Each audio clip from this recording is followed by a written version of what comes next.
American by birth, Southerner by blood, New Englander by choice, by choice, by choice, by choice, by choice, by choice, by choice, by choice.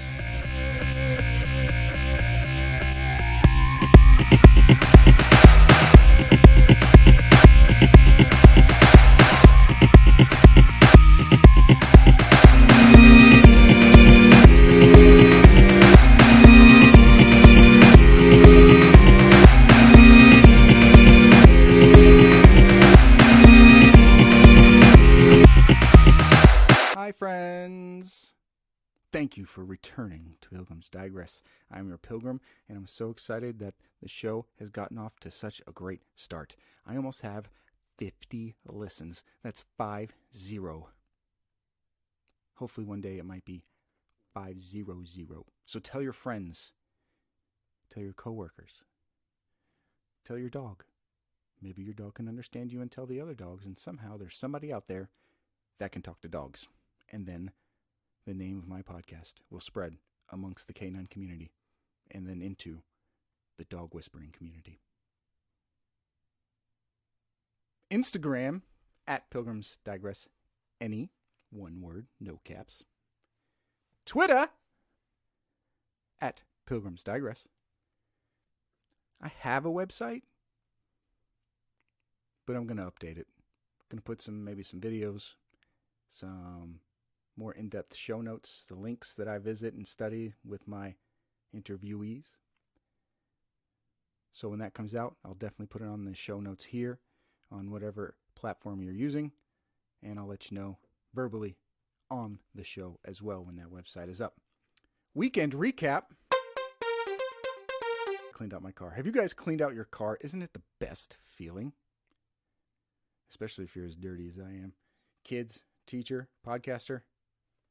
A lot of stuff going on. It piles up. My biggest problem is that the mailbox is way down the driveway, so I have to pick up the mail and I set it in the seat. Then it's time to get a kid out, all my stuff, all his stuff, and the mail stays there. And yes, I'm paying my bills. Relax. But it makes a lot of mess. You've been pre-approved for this and that. Meh. In the trash. On the floor. Jeez. So I cleaned out my car. My wife's cleaning out her car right now. You feel up there. You feel a little cleaner. You get in the car. You're ready to go to work. Not going to lie, I played some video games. Me and the boys playing Battlefield 5. I'll probably talk a lot more about that. It's an okay game. Something to do just to wind down. An hour or two a night. Well, not every night, good lord. On the weekends. I'm friends with a lot of good guys there. And my platoon, my wife laughs at me because I have friends on video games. I don't even care. The average age of video gamers is like 30 or 32. So there you go. Whatever. My parents, when I say I'm a Southerner by blood, this is what I'm talking about. Both of my parents are from the great other Commonwealth of Kentucky. It's one of the older states. I think it's 1716. It was established 1715. And they have actually decided, after they've been living in Maryland for goodness, how long? Since what? 1990 something? 20, 30 years? My parents have the gall to move to New England. Can you believe it? That's me. When I say New England, people listen. Even my own family.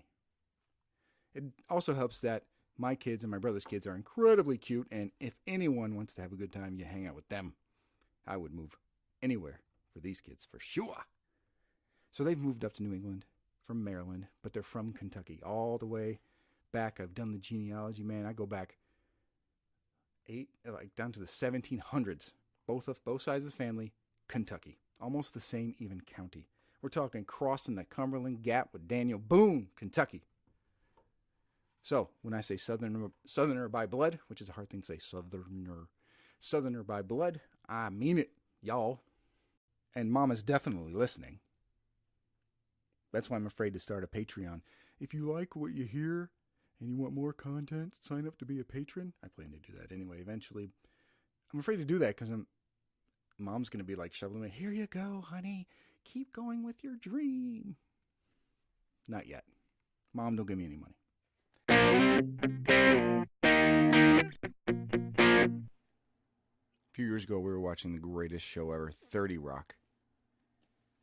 Alec Baldwin's character, Jack Donaghy, says to somebody bemoaning their relationship failing, But we went to Old Sturbridge Village together. Guess what? That's where I'm going today.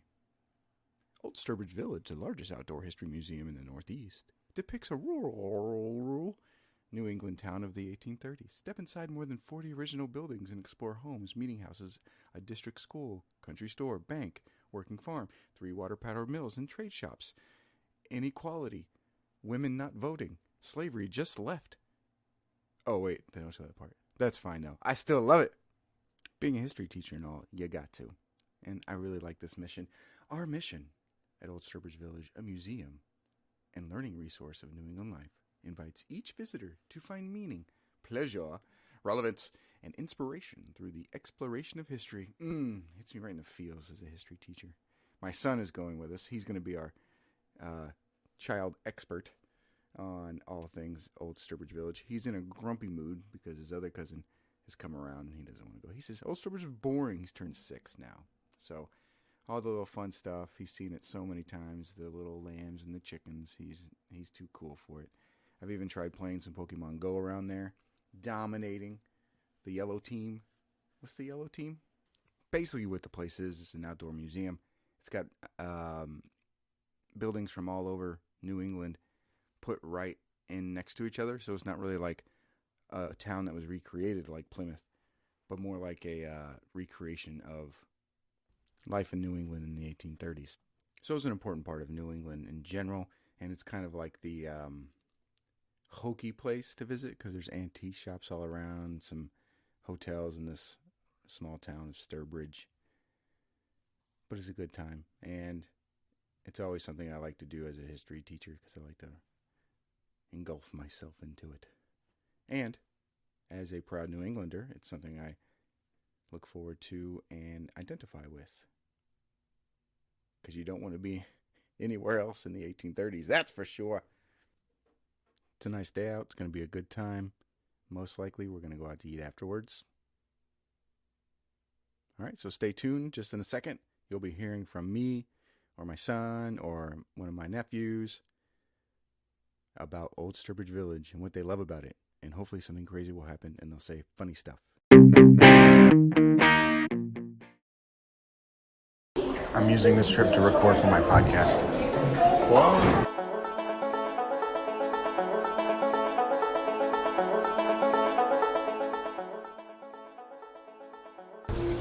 Eddie, what do we got here? You're on the podcast right now. Oh yeah, he is. What? Yeah, I was. So today we're gonna describe everything that we see to the people that are listening to my podcast. Okay.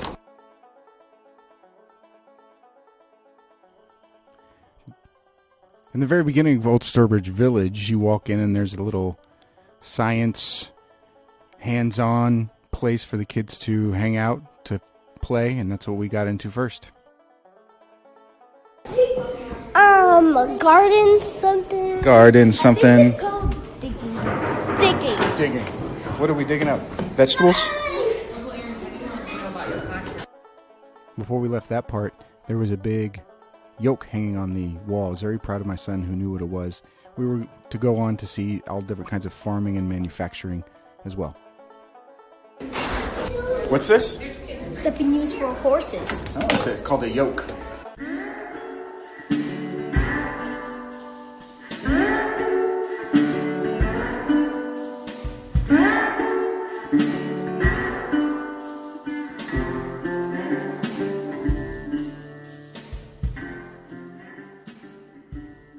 So then we get through the building part and we walk outside and there's some signs saying, here's life in the 1830s. New England was like this and like that.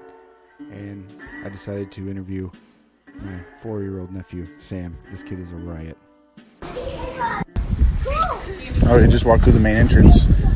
Please be serenaded by the sweet sounds of 1830s chainsaws here on my right. Remember the snake here? Yeah. What do you think, Sam? Where are you going next?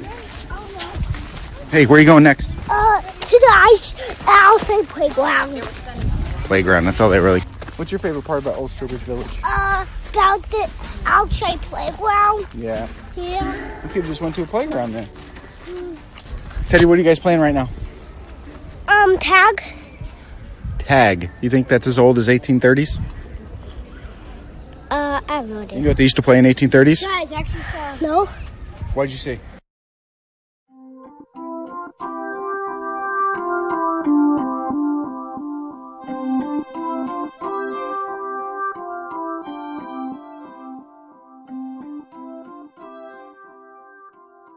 To the people about Old Sturbridge Village. How many times have you been to Old Sturbridge Village, my son? Like 3 times, I guess. 3? More like 300. How can it be 300? That'll be 300 if I went there. What's your favorite part about Old Sturbridge Village? Candy. Candy? Not the playground? Nope. You can pick up your feet? Lazy? So you didn't want to come at first, but now do you feel better about being here? Yes? Yes. Good. And off it goes.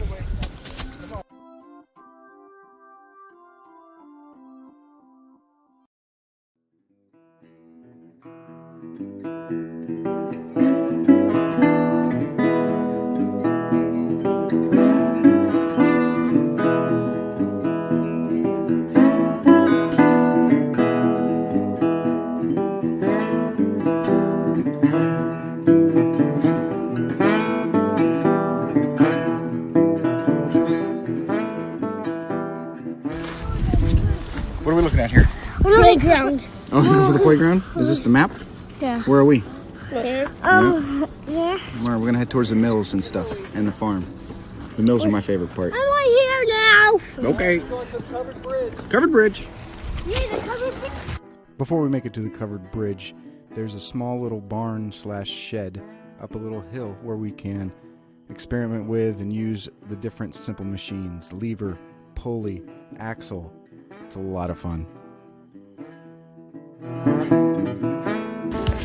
Finally, I can do this. Finally, can you do it? You're big enough? Oh! Can you read what's right there? What's that? A wheel is just a circular lever. Can I pull it? You pull this.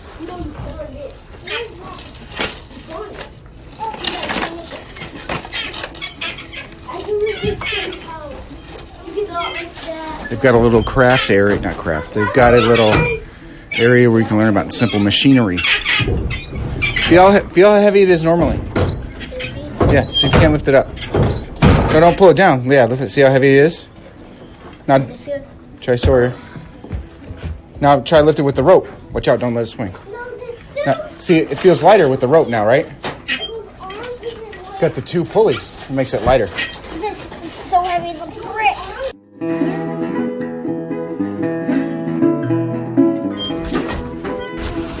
Right here and there is one of the big mills.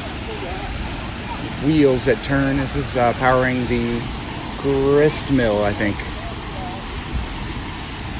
It's turning fast. It's as fast as I've ever seen it turn. They've got it all set up where it comes and turns, and then once you go underneath, you can see how the one axle turns all the other axles. There's a word for that. I forget what it is. Sammy, what hey, what do you see right here? A wall folding. Yeah. We're going into the blacksmith. This is one of the highlights of Old Sturbridge Village. I'll keep recording. You put this down over the cone, and you tap the edges around, and it makes it perfectly round. And the next thing I'll do is I'll heat up the different areas on the gas, and I'll be able, by using a punch, I can punch a hole right through the metal. When the metal gets red hot like that, it gets soft, and you can do all kinds of things to it. See, that's right. Yep. When that gets that hot, that's about 12 to 1500 degrees.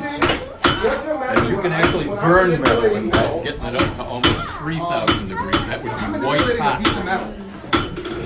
And that's how the blacksmith knew. He didn't know anything about degrees or Fahrenheit or any of that kind of stuff. He could tell what color the metal would be for what he wanted to do. If he was welding and wanted to weld, he wanted it to be like a bright yellow hot. You can stay right here. Don't touch the chain. I'm thirsty.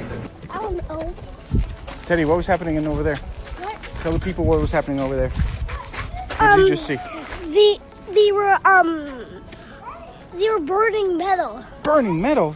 For what? Not really for much. You just like do something. I don't know. Cool.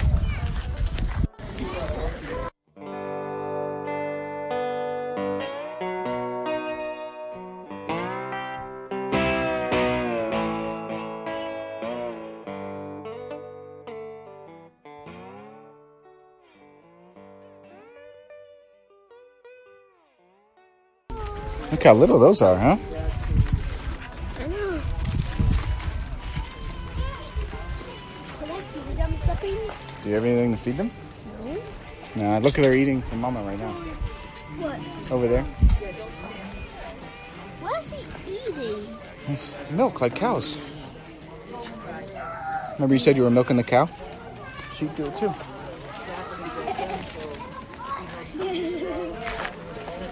Okay, so this is one of those times when correcting your child may actually make it worse. I think.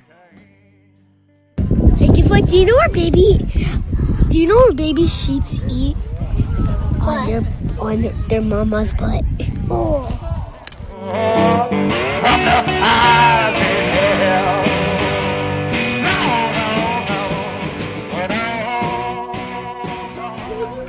That one was right out of the Christmas thing. Mommy, look how it's... Mommy, you know baby Perfection. Mommy, you know baby ants. You What's don't. it?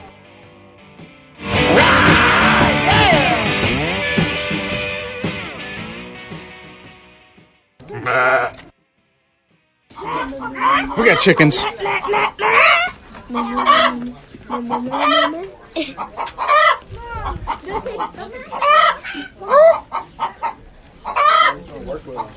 Sammy.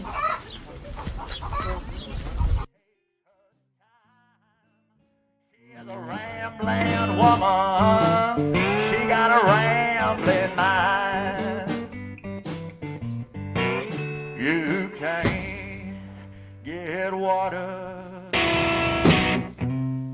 from a dry well. Can't save a sinner from the fire in hell.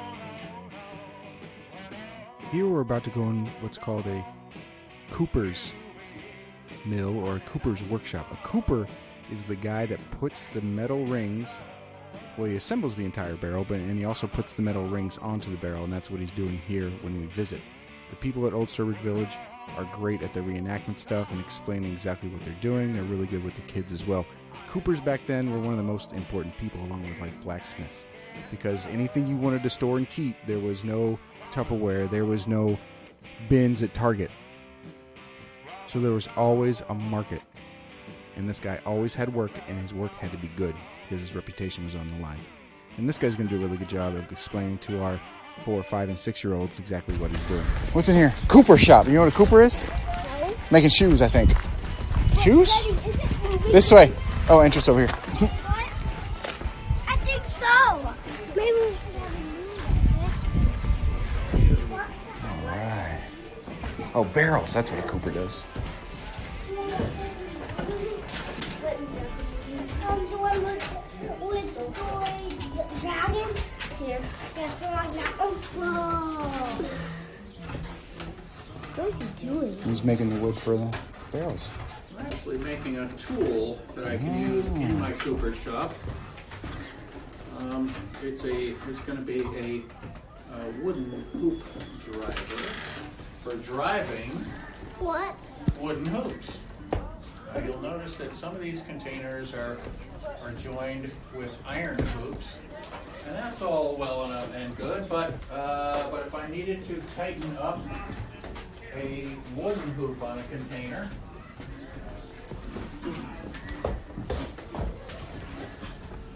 take this one here, my little piggin. Now, how would I? What would I do to that hoop to tighten it up? Is this end smaller than this end? I guess. Yeah. Yes, so if I push the hoop towards the big end, it gets tighter, right? Right, so if I used my hoop driver, I would put that round face towards the container and give it a tap. And that pushes that hoop down just enough to tighten it up. I'm telling you, somebody was thinking thousands of years ago, somebody had that thing in mind. So we're not inventing anything new, we're just carrying on with an old tradition.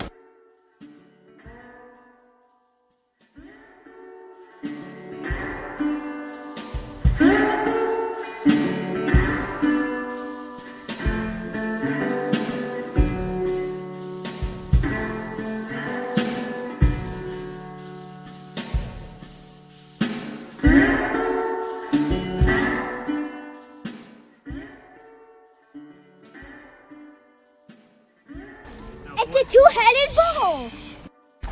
Teddy, what's about to happen here? Tell the people. The bulls are gonna run or walk or something. They're gonna with the rock on something that plants the garden. Very good. And they'll plant the garden. He's gonna till. It's not a plow yet, but he's gonna till and use the blades on the thing to make sure the farm is ready to go. Okay. What's that guy got on his head? Nothing. So that's like a collar. Yeah. It's like, okay, it goes to it. It's like pulls it. It's like a leash, a double leash. I should call it that.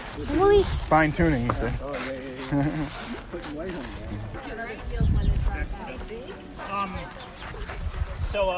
Because the lower one tends to be so wet and so often flooded, that one I just leave in grass.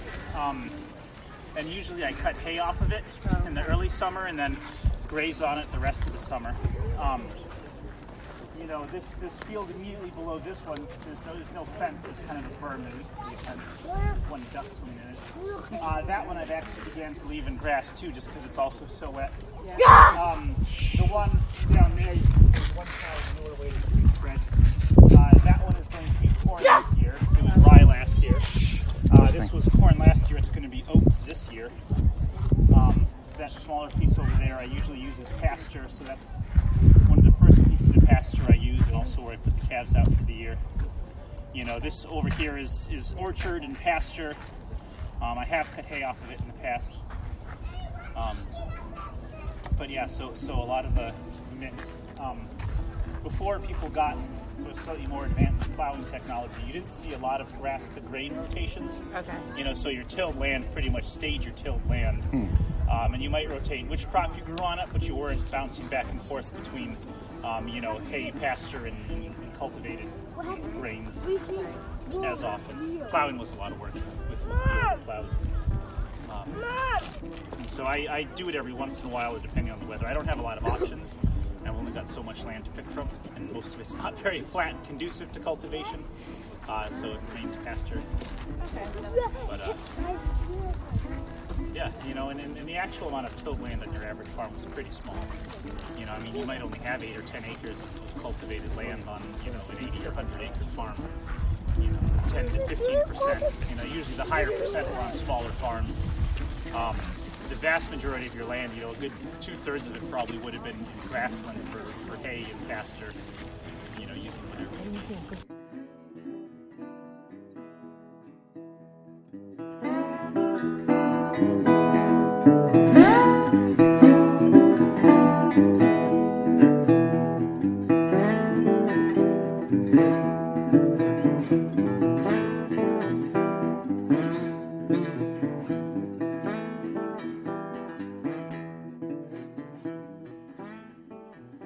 So there's most of our visit. I recorded all the most interesting stuff I could. I left a couple things out where the audio wasn't good or didn't really fit the narrative I was going for. Old Sturbridge Village is a great place. I want to thank everybody there that I talked to and recorded. If you're in the area, please give it a visit. If you're a veteran, you get in for free, and you can bring in some people as well. I'm going to leave you with a conversation with my father, who's from Kentucky. This is why I'm Southerner by blood. And the general appreciation of how difficult it was to live back then and how well of a job Old Sturbridge Village does in portraying that.